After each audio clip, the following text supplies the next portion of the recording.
Got the engine out of the Torino, off to the shop.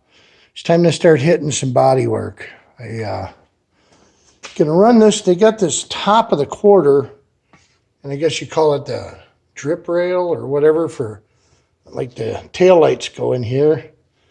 And on mine, it's all rotted out from here up into here, down into here, and this car came with this piece they were going to graft in. I'm going to go take it to my neighbor's, and I'm going to get it sandblasted, or I'm going to sandblast it, and then start hitting some engine components. I got some pulleys and stuff here.